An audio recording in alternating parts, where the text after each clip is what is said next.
ሰላም ኣብ ርሑቕን ቀረባን ብምዃን ኣውራ ሚድያ ትከታተሉ ዘለኹም ክቡራትን ክቡራንን ናይ ዝዕለት ዓበይቲ ፍጻመታት ሒዝናልኩም ቀሪብና ኣለና። ፈለማ ኣርእስተ ዜና ክነቕድም። ኣብ ሰመራ ሕቡእ ኣኼባ ወተሃደራዊ ኣዘዝቲ ክልተ ሃገራት ከም ዝተሳለጠ ተፈሊጡ። ወተሃደራዊ ኣዘዝቲ ኢትዮጵያን ጅቡትን ኣብ ክልል ዓፋር ከተማ ሰመራ ወሳንን ምስጢራውን ኣኼባ ከም ዘካይዱ ልሒቖም ዝወፁ ሓበሬታታት ኣመልኪቶም። ኣብ ከባቢ ደብረ ሙሳ ዓሊ እንታይ መደብ ተታሒዙ ዘሎ ክንድስሶ ኢና። 6 ዝተፈላለያ ተናሕናሕቲ ውድባት ትግራይ ንመተኣኻኸብ እቶት ትግራይ ተቃዊመን። ተመዛበልቲ ወገናትን ካልኦት ክፋላት ሕብረተሰብን ካብ ህዝብና ብሓይሊ ክእከብ ተተሊሙ ዘሎ 6 ቢልዮን ብር ነቲ ብኩናት ዝዓነወ ቁጠባ ትግራይ መሊኡ ሕቑ ዝሰብር እዩ ብምባል ተቃዊመንኦም። ውድብ ስምረት ብዛዕባ ኣብ ትግራይ ኣብ መዕቆቡ ተመዛበልቲ ኣጋጢሙ ዘሎ ጥሜት ኣመልኪቱ ሓሳብ ሂቡ። ህዝቢ ትግራይ ብጥሜት ክረግፍ ምግባር መግለፂ ጭካነ ጉጅለ ሕወሓት እዩ ኢሎም ሓደ ኣመራርሓ ውድብ ስምረት። ሰራዊት ሱዳን ኣብ ደቡብ ኢትዮ ሱዳን መጥቃዕቲ ነፈርቲ ከም ዝፈጸመ ተረጋጊጹ። እቲ ኣብ ደቡብ ዝተኻየደ መጥቃዕቲ ብሓይሊ ኣየር ሰራዊት ሱዳን ዝተፈጸመ ኮይኑ መንግስቲ ኢትዮጵያ ንሓይልታት ወሃቢ ህፁፅ ደገፍ ኣብ ከባቢ ቤንሻንጉል ጉሙዝ ወተሃደራዊ ስፍራ ምሃብ ስዒቡ ምዃኑ እናተገለጸ ይርከብ። ናይዚኦምን ካልኦትን ዝርዝር ክነስምዐኩም ኢና። ሰናይ ጻንሒት። 6 ዝተፈላለያ ተናሕናሕቲ ውድባት ትግራይ ንመተኣኻኸቢ እቶት ትግራይ ተቃዊመንኦም። ብሄራዊ ባይቶና ዓባይ ትግራይ ባይቶና፣ ውድብ ናጽነት ትግራይ ናጽነት፣ ዓረና ትግራይ ንዲሞክራሲን ላዕላውነትን ዓረና፣ ሳልሳይ ወያነ ትግራይ ሳዎት፣ ትንሳኤ ሰብዓ እንደርታ ትስኢፓ፣ ውድብ ወለዶ ትግራይ ወለዶን ትማሊ 14 ጥሪ 2018 ዓ.ም ብሓባር ኣብ ዘውፅኦ በዓል 5 ነጥቢ መግለጺ ጉጅለ ሕወሓት ብስም ጉዳኣት ኩናት ተመዛበልቲ ወገናትን ካልኦት ክፋላት ሕብረተሰብን ካብ ህዝብና ሓይሊ ክእክቦ ተሊሙ ዘሎ 6 ቢልዮን ቅርሺ ነቲ ብኩናት ዝዓነወ ቁጠባ ትግራይ መሊኡ ሕቑ ዝሰብር ነቲ ብክባን ዕፅዋን ዝተሃሰየ ህዝብና ናብ ዝኸፍአ መከራ ዘእቲ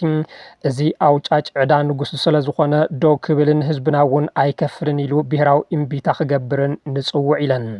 እቲ ብሽም ወገናትና ክእከብ ተሓሲቡ ዘሎ ገንዘብ ንጉዳኣትን ተመዛበልትን ከም ዘይውዕል ብተደጋጋሚ ስለ ዝተረኣየን ጉጅለ ሕወሓት እውን ዘይእመን ምዃኑ ስለ ዝተረጋገፀን እዚ ጉጅለ ዝገብሮ ዝኾነ ዓይነት ምትእኽኻብ ሃፍቲ ቅቡልነት ኣይብሉን ኢለን 6 ውድባት ፖለቲካ ጊዜያዊ ምምሕዳር ትግራይ 13 ጥሪ 2018 ዓ.ም ኣብ ዘካየዶ መድረኽ ሕዚ ኣብ ትግራይ ብምኽንያት መንግስቲ ፌደራል ዝፈጠሮ ማዕቀብ ኣጋጢሙ ዘሎ ሕፅረት ገንዘብ ንምፍታሕ ውሽጣዊ ዓቕሚ ምፍጣር ኣገዳሲ ከም ዝኾነ ብምሕባር ካብ 6 ክሳብ 10 ቢልዮን ቅርሺ ካብ ዝተፈላለዩ ክፋላት ሕብረተሰብ ንምእካብ ከም ዝተለመ ምግላጹ ዝዝክር እዩ። እቲ መደብ ብሄራዊ ጻውዒት ፕረዚደንት ጊዜያዊ ምምሕዳር ታደሰ ወረደ ዝተረኸቡሉን በቲ ምምሕዳር ከም ዝተበገሰን እኳ እንተተገለጸ እተን ውድባት ፖለቲካ ግና ብሕወሓት ዝተፀውዐ ስለ ዝኾነ ህዝቢ ከዋፅእ ከም ዘይብሉ ኣገንዚበን። ኣብ ልዕሊ ጀነራል ጉዕሽ ገብረን ካልኦት ኣባላት ሓይልታት ፀጥታ ትግራይ ዝተፈጸመ ዓፈና ዕጡቓትን ሲቪላት ተቓለስትን ተጋሩን ኣብ ሰላማዊ ቃልሲ ዝነበሮም ንእሽተይ ተስፋ ተወዲኣ ናብ ብረታዊ ቃልሲ ከም መማረፂ ዘይብሉ መማረፂ ክወስዱን ንንሕድሕድ ኩናት በሪ ዝኸፍት ሓደገኛ ተግባር ስለ ዝኾነ ብህፁፅ ንኩንኖ ዝበላ እተን ውድባት ጀነራል ጉዕሽ ገብረን ካልኦት ዝተጨወዩ ኣካላት ሓይልታት ፀጥታ ትግራይን ብህፁፅ ንክፍትሑ እውን ፀዊዐን። ምስ ሻዕብያ ዝግበር ዘሎ ጽምዶ ዝተሰየመ ናብ ኢድ ሻዕብያ ምእታው ትግራይ ማእኸል ኩናትን ዕግርግርን ዝገብር ሓደገኛ ምንቅስቃስ ደው ንኽብል ብብርኪ ትግራይ ዝተጀመረ ዘተን ብኢድ ኣእታውነት ጉጅለ ሕወሓትን ብተሓባባርነት ጊዜያዊ ምምሕዳርን ስለ ዝተኸለፈ ፀገም ትግራይ ሕዚ እውን ብሓቋፋይ ዘተ እዩ ዝፍታሕ ዝብል ልዑል እምነት ከም ዘለዎን እውን ገሊፀን። ብምዃኑ እውን ንኩሎም ፖለቲካዊ ሓይልታት ትግራይ ብዘይ ቅድመ ኩነትን ብማዕርነትን ዝሳተፍሉ ዘተ ክግበር ኩሉ ወገን ፀቕጢ ክገብር ይግባእ ብምባል 6 ውድባት ፖለቲካ ተኸታተልትን ቀጻልነት ዘለዎም ቃልስታት ከም ዝገብራን ህዝቢ ድማ ቀጻሊ ኣብ ዝገልጾ ፖለቲካዊ ቃልሲ ሓቢሩ እውን ንኽቃለስ ፀዊዐን። ውድብ ስምረት ብዛዕባ ኣብ ትግራይ ኣብ ማዕቆቡ ተመዛበልቲ ኣጋጢሙ ዘሎ ጥሜት ኣመልኪቱ ሓሳብ ሂቡ። ህዝቢ ትግራይ ብጥሜት ክረግፍ ምግባር መግለፂ ጭካነ ጉጅለ ሕወሓት ኢሎም ሓደ ኣመራርሓ ውድብ ስምረት ንሕወሓት ነበር እናበሉ ዝገልጽዎ ካብ ኣመራርሓ ውድብ ስምረት ሓደ ዝኾኑ ዶክተር ሽሻይ ኣማረም እቲ ጉጅለ ካብ ኣመጻጽኡ ጀሚሩ ናይ ገበና ሓይል ስለ ዝኾነ ህዝቢ ትግራይ እንትጠሚ ኣደዱ ኢሎም ነበር ጉጅለ ሕወሓት ካብ ኣመጻጽኡ ጀሚሩ ናብ ሰብኣውነት ዝቐረበ ባህሪ የብሉን ዝበሉ ሽሻይ ኣማረም ጥሜትን ስቃይን ህዝቢ ናብ ሚድያ ከይወፅእ ሓብዩ ዝሓዘሉ ቀንዲ ምክንያት ብግልፂ ስለ ዘይፍለጥ ክጽናዕ ኣለዎ ድማ ኢሎም ጥሜት ዓፊኑ ብምሓዝ ህዝቢ ብሓደጋ ጥሜት ክረግፍ ዝሓሰበሉ ምክንያት ንኸመይ ዓይነት ፖለቲካ ከም ዝጠቕሞ ብዕምቀት ክምርመር ዝግብኦ ጉዳይ ዝበሉ ዶክተር ሽሻይ ኣማረም ኣመራርሓ ጉጅለ ሕወሓት ዝሓሰብዎ ፕላን ሙሉእ ብሙሉእ ዕውት እንተይኮነ ተዓፊኑ ዝነበረ ሓደጋ ብግዱሳት ተጋረ ተቃሊዑ ዕላምኡ ፈሺልዎ ይብሉ እቲ ኣብ ትግራይ ኣብ ማእኸል መዕቆዊ ተመዛበልቲ ዘጋጠመ ዘስካሕክሕ ጥሜት ዓለም እውን ፈሊጥዎ እዩ መንግስቲ ፌደራል እውን ተኾነ ዝለኣክዎ ናበይ ከይዱ ናብ ምባል ኣትዩ ገሊፁ እውን ክብሉ ዝግመገቱ እቶም ኣመራርሓ ስምረት እቲ ግዜያዊ ምምሕዳር ሂወት ናይ ተመዛበልቲ ናይ ምክትታል ሓላፍነት ዋላ እንተሃለዎም ኮይኑ ግና ናይቲ ጉጅለ ስራሕ ፍጻሜ ስለ ዝኾነ ብምምሕዳራዊ ማሕበሩ ክከታተል ኣይከኣለን ብምባል ንግዜያዊ ምምሕዳር ትግራይ ነቒፎም እቲ ዝላቕ ረድኤት ዋላ እኳ እኹለ ይኹን እንተነኣሰ ብኣግባቡ ተዝከፋፈል ነይሩ እቲ ሓደጋ ኣብቲ ሕዚ በፂሕዎ ዘሎ ደረጃ ኣይመጽሐን ነይሩ ዝበሉ ኮይኖም እቲ ዘሎ ስቃይን መከራን ህዝቢ ብምክንያት ዝሓመቐ ፖለቲካዊ ኣካይዳ ናይቲ ጉጅለ ዝተፈጠረ ከም ዝኾነ ሓቢሮም መራሕቲ ነበር ሕወሓት እቲ ዝኸር ረድኤት ንዘይተደለየ ዕላማ ስለ ዝጥቀምሉ እዩ ዝበሉ ዶክተር ሽሻይ ንምንታይ ዕላማ ዝብል ግን ኣይዘርዘሩን ሓገዝ ንምብጻሕ ይቕረ እቲ ናይቲ ከባቢ ህዝቢ እውን ከይሕገዝ ሕወሓት ዓፊኑ ከም ዝሓዘ ዝገለጹ ዶክተር ሽሻይ እቲ ብጉዱሳት ቲክቶከራት ዝተኣከበን ብመንግስቲ ፌደራል ዝተወረሰን ልዕሊ 16 ሚልዮን ቅርሺ ግና ከልዕልዎ ይደለዩ እቲ ሓደጋ ቀዲሙ ተቃሊዑ እምበርን ካልእ ዕላማ ክጥቀምሉ እዮም ደልዮም ነይሮም ጉጅለ ሕወሓት ኣብ ልዕሊ ጥሜት ውድቀትን ስቃይን ህዝቢ ዝነብሩ ኣካላት እዮም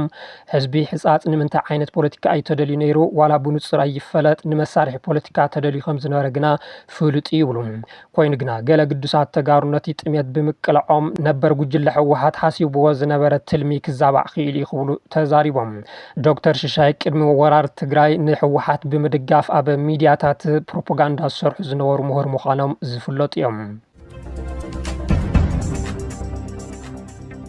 ኣብ ሰመራ ሕቡእ ኣኼባ ወተሃደራዊ ኣዘዝቲ ክልተ ሃገራት ከም ዝተሳለጠ ተፈሊጡ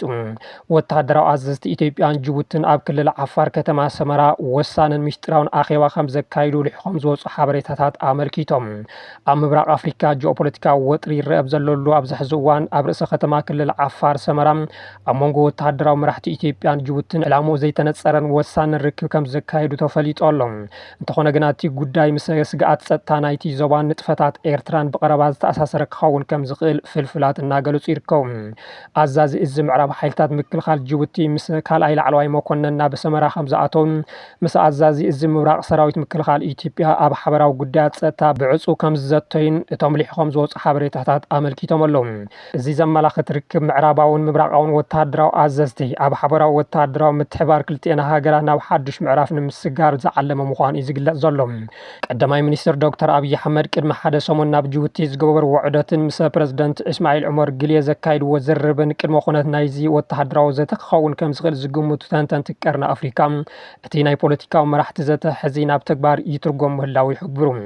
እቲ ጉዳይ ዝያዳ ዘተሓሳስብ ዝገብሮ ጉዳይ እምባ ሙሳ ዓሊ ቀንዲ ትኹረት ናይቲ ዝርርብ ምዃኑ ዝሕብሩ እቶም ፍልፍላት እዚ ስትራቴጂካዊ እምባካ በፀፍሒ ባሕሪ 221 ሜትሮ ብራኸ ዘለዎ ንኢትዮጵያ ኤርትራን ጅቡትን ኣብ ሓደ ነጥቢ ዘራኽብ ወሳኒ ስትራቴጂክ ውግእ ምዃኑ ይገልጹ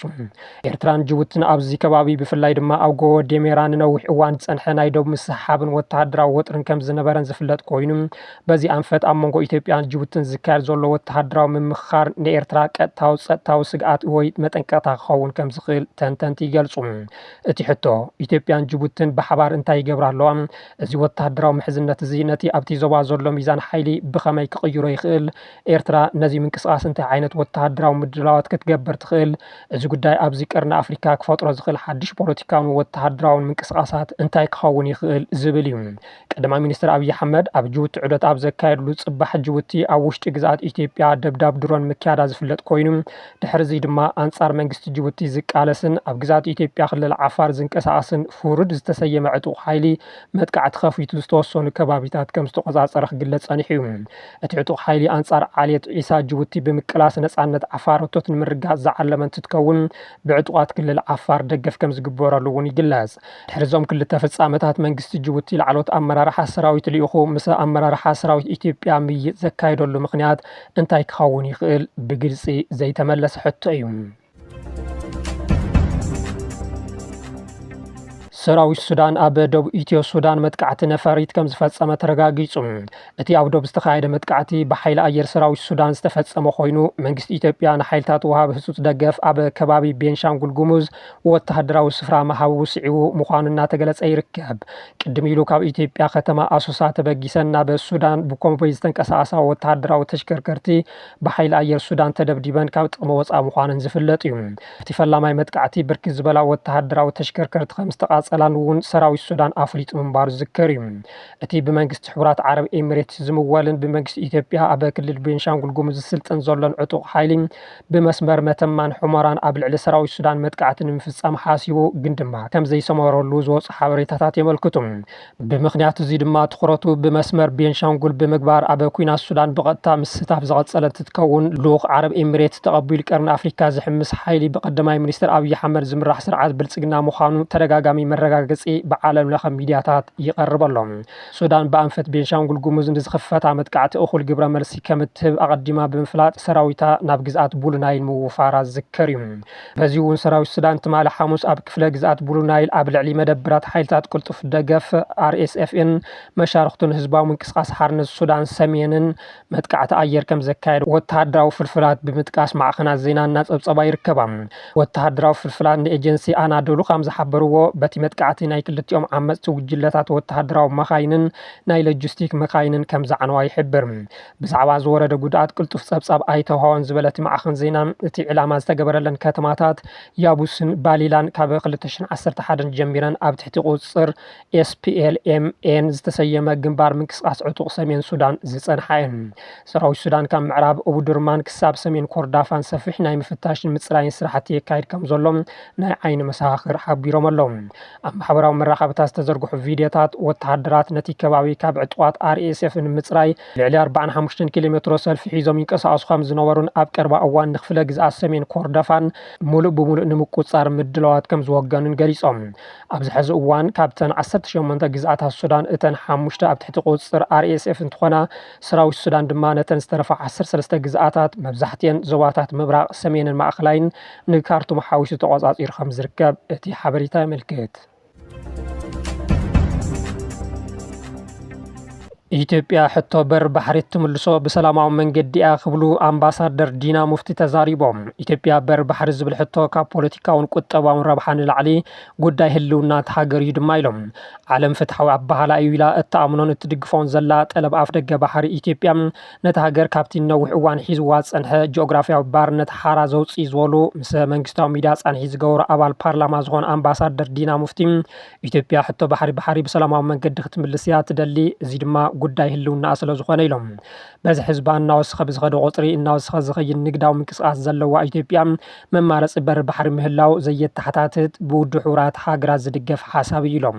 ኢትዮጵያ ኣብ በር ባሕሪ ተኽተሎ ዘላ ሰላማዊ መንገዲ ዝድግፋ ሃገራት በብእዋኑ እናወስኻ ይኸዳ ከም ዘለዋ ዝሓበሩ እቶም ኣምባሳደር ምስ ጎረቤት ሃገራት ደቡብ ጥራሕ ዘይኮነስ ታሪክን ህዝብን እትማቐል ኢትዮጵያ ጠለብ በር ባሕሪ ንምፍታሕ ኩናት ከም ዘይትድሊ ብምግላጽ እንትኾነ ምፍታሕ ጠለብ ናይ ህልውና ጉዳይ ስለ ዝኾነ ኩሉ ሰላማዊ መማረፅታት ክትጥቀም እያ ኢሎም። ብሰላማዊ ምሕደራት ትፍለጥ ኢትዮጵያ ጠለባ ምስ ዝፍታሕ ንሃገራዊ ቀርኒ ኣፍሪካ ሰላምን ምርግዓን ከም ትጠቅም እውን ኣመልኪቶም። መንግስታውን ወተሃደራውን ኣመራርሓ ስርዓት ብልጽግና ኣብ ጉዳይ ሕቶ ቀይሕ ባሕሪ ዝተፈላለዩ ነንባዕሎም ዝዋቅዑ ሓሳባት እናሃቡ ዝርከቡ እንትኾኑ ሓደ ግዜ ብሓይሊ ክንምልሶ ኢና ንቀይሕ ባሕሪ ተዳለዉ እንትብሉ፣ ካሊእ ግዜ ድማ ብሰላማዊ መንገዲ ኢና እናሓትት ዘለና እንትብሉ ይስምዑ። እዚ ድማ እንትውዒ ብማንካ እንቲ ዝሕል ብኢድካ ከም ዝበሃል ከም ዝኾነ ብዙሓት ይገልጹ። ሰበስልጣን ብልጽግና ሕቶ በር ባሕሪ ጥራሕ እንተይኮነ ስለኣላውነት ግዝኣት ኤርትራ እውን ኣብ ሕቶ ዘእትዉ ካብ ቀዳማይ ሚኒስትር ኣብይ ኣሕመድ ጀሚሩ እንትገርጹ ተሰሚዖም እዮም። ቀዳማይ ሚኒስትር ኣብይ ኣብ ፓርላማ ቀይሕ ባሕሪ ብምንታይ ምክንያት ከም ዝኸደ ዝሕብር ሰነድ ክንረክብ ኣይከኣልናን ምባሎም ዝዝከር እዩ። ኣብ ዝሓለፈ ኣብ ዝተዳለወ ጉዳይ ፋይናንስ ድማ ንሃገራት ዓለም ኣይትባእሱ ኢልና ኢና ንመኽሮም፣ እንተተባኢስኩም ድማ ንበር ባሕሪ ክኸውን ኣለዎ፣ ጎወዝ ምባእሱ ዘይተረፎ ሃገር ምውጋኣ ዘይተረፋ ንበር ባሕሪ ክኸውን ኣለዎ ብምባል ንሕና እውን ተባይስና ንበር ባሕሪ እዩ ዝመስል መልእኽቲ ምሕላፎም ዝከር እዩ ኤምባሲ ኤርትራ ኣብ ኣሜሪካ ኣብዚ ሰሙን ኣብ ዘውፅኦ መግለፂ ኤርትራ በሪ ባሕሪ ንኢትዮጵያ ከልኪላታ ንዝብል ዘ ኮንቬንሽን ትንታነ ሕሶት ብምባል ዝገለጸ ኮይኑ ኤርትራ ኣብ ታሪኻ በሪ ባሕሪ ንኢትዮጵያ ከልኪላታ ይትፈልጥን እንተ ብምፍራሕን ብሕቶዋነትን ዝመጽእ ግና ፍጹም ቅቡልነት ኣይህልዎን ምባሉ ዝከር እዩ ነዚ ግብረ መልሲ ይመስል እምበኣር ኣምባሳደር ዲና ሙፍቲ ሕዚ ናብ ሚድያ ቀሪቦም ኢትዮጵያ ሕቶ በሪ ባሕሪ ብሰላማዊ ንምርካብ እያ እትደሊ ዝብል ሓሳብ ዘልዕሉ ዘለዉ እስቲ ሕዚ ድማ ታሪክ ኣብ ዛዕለት ምልሲልና ክነዘኻኽረኩም 15 ጥሪ 2017 ዓመተ ምህረት ኣመራርሓ ኮርን ልዕሊ ኮርን ሓደ ወሳኒ ጥራሕ እንተይኮነስ ምናልባት እውን ነቲ ሕዚ ዘሎ ፖለቲካ ትግራይ ዝወለደ ውሳነ ዝወሰኑ ላዕለት እያ ፖለቲካውን ወተሃደራውን ኣመራርሓ ዝኸፋፈለት ሓድነት ህዝቢ ትግራይ ዝበታተነት ብኣንጻሩ ድማ ተዳኺማን ዝነበረት ህወሓት ነብሲ ዘርአት ከም ዝኾነት ብዙሓት ይዛረቡላ ኣብ ትግራይ ን8 ወርሒ ዝተኻየደ መሪርን ሓፂርን ከምኡ ድማ ከበድቲ መስዋዕት ዝተኸፈለሉ ቃልሲ መኸተም ወተሃደራዊ ዓወት ኣመዝጊቡ ንከተማ መቐለ ሓዊሱ ንብዙሓት ከባቢታት ትግራይ ካብ ጸላኢ ዝመንዝዕ ነይሩ እዚ ወተሃደራዊ ዓወት ግና ብፖለቲካውን ዲፕሎማስያውን ብስለት ብዘይምድጋፉ ንምዕራብ ትግራይ ኣህጊሩ ናብ ኣምሓራን ዓፋርን ዘሊቑ ዘላቒ ዓወት ከየምፅእ ምትራፉ ድማ ይግለጽ ሰራዊት ትግራይ ዋላ እኳ ኣብ ክልላት ኣምሓራን ዓፋርን ዘካየዶም ውግኣት ንዓለም ዘደመመ ዓወታት እንተመዝገበ ድልየት ባህጊ ትግራይን ህዝባን ከየሳኽዐ ብፖለቲካውን ዲፕሎማስያውን ውድቀት ተዛዚሙ ንውዕሊ ፕሪቶሪያ ወሊዱ ይብሉ ተንተንቲ ካብ በረኻ ናብ ከተማ ካብ ዝምለስ ጽባሕ ጀሚሩ ኣብ ሕትኹትኩን ሽኩት ስልጣንን ዝተሸመመ መሪሕነት ትግራይ ቀስ ብቐስ ዝፈጠሮ ኣፈላላይ ናብ ኣደባባይ ወፂኡ ክልተ ደንበታት ናብ ምፍጣር ተሰጋጊሩ ብፍላይ መሪሕነት ህወሓት ዝፈጠሮ ሽኩት ስልጣንን ዋንነት ውድብን ድማ ንህዝብን ሰራዊትን ጸልዩ ስቃይ ሚልዮናት ተመዛበልቲ ንኽናዋሕ ግዝኣት ትግራይ ንኽህገር ምኽንያት ኮይኑ እዚ እናተጋደደ ዝኸደን ኣላይ ዘይነበሮን ፖለቲካ ትግራይ ዝተዓዝበ ኣመራርሓ ሰራዊት ድማ ንትግራይ ከድሕኑ ይኽእሉ እዮም ዝበሎም ጉዳያት ንምዝታይ ኣኼባ ተቐሚጡ 15 ጥሪ 2017 ዓመተ ምህረት ድማ በዓል 13 ነጥቢ መግለፂ ቅዋም ኣንቢቡ ኣጽዲቑ እቲ ብኣመራርሓ ኮርን ልዕሊኡን ዝተወሰነ ግን ድማ ውሳነ ሰራዊት ትግራይ ከም ዝኾነ ዕላው ዝተገበረ በዓል 13 ነጥቢ ቅዋም ዝኾነ ዓይነት ዝጠቅም ነገር የብሉን ኢልካ ዝድምደም እኳ እንተዘይኮነ ካብተን 13 ነጥብታት ግና እቲ ሓንቲ ነጥቢ ጎሊሃ ወፂያ ነቲ ዝሕመስ ዝነበረ ፖለቲካ ትግራይ ድማ ክርቢት ኮይናቶም ዋላ እኳ ካብቶም ነጥብታት ግዝኣት ትግራይ ምምላስ ተመዛበልቲ ናብ መረቦቶም ንኽምለሱ ምግባር ሰላምን ጸጥታን ምውሓስ ወዘተ ዝብሉ ኩሉ ትግራዋይ ክስማዕምዐሎም ዝኽእሉ ኣገደስቲ ነገራት እንተሃለዎም ኣብ ታራ ቁፅሪ 7 ዝተቐመጠት ነጥቢ ግና ንብዙሓት ዘይሐጎሰት ጥራይ እንተይኮነትስ ነቲ ሕዚ ኣብ ትግራይ ተፈጢሩ ዘሎ ኩነት ዝወለደት ኮይና እቲ ሰራዊት ንሓደ ውድብ ህወሓት ጥራሕ ኣፍሊጦ ከም ዝህብን ካብዚ ወፃኢ ንዝንቀሳቐስ ኣካል ስጉምቲ ክወስድ ከም ዝኽእልን እትብል ነጥቢ ካብዚ እዋን ጀሚሩ ፖለቲካ ትግራይ ካብ ሰሜንን ደቡብን ኢድ ዝኣትወሉ ሓድነት ሰራዊት ህዝቢ ትግራይ ድማ ዝተዘረገሉ ኩነታት ተፈጢሩ ካብዚ ሓሊፉ ንባዕሉ ሓይሊ ሰላም እየ ዝብል ዕጡቕ ኣብ ክልል ዓፋር ሓራ መሬት ዝብል ዕርዲ ፈጢሩ ቁፅሮም ዘይናዕቑ ኣመራርሓን ኣባላትን ሰራዊት ትግራይ ናብ ዓፋር ንክኸዱ ምኽንያት ኮይኑ እዩ ህዝቢ ትግራይ ኣይበት ውሳነ ኮርን ልዕሊኡን ኣይድሓነት ኣይ መሰረታዊ ለውጢ የምፅአት ኣብ ቅልውላው ትርከብ ሎሚ 15 ጥሪ 2018 ዓመተ ምህረት ድማ እዚ ኩነታት ከም ዝፍጠር ሓደ ዓመት መሊእዎ ኣሎም ክቡራትን ክቡራንን ነዚ ዕለት ዘዳለናዮም ዜናታት ነዚኦም ይመስሉ ነይሮም ስለዝተኸታተልኩምና ብምስጋን ኣብዚ ክንፍለየኩም ልዋም ምሸት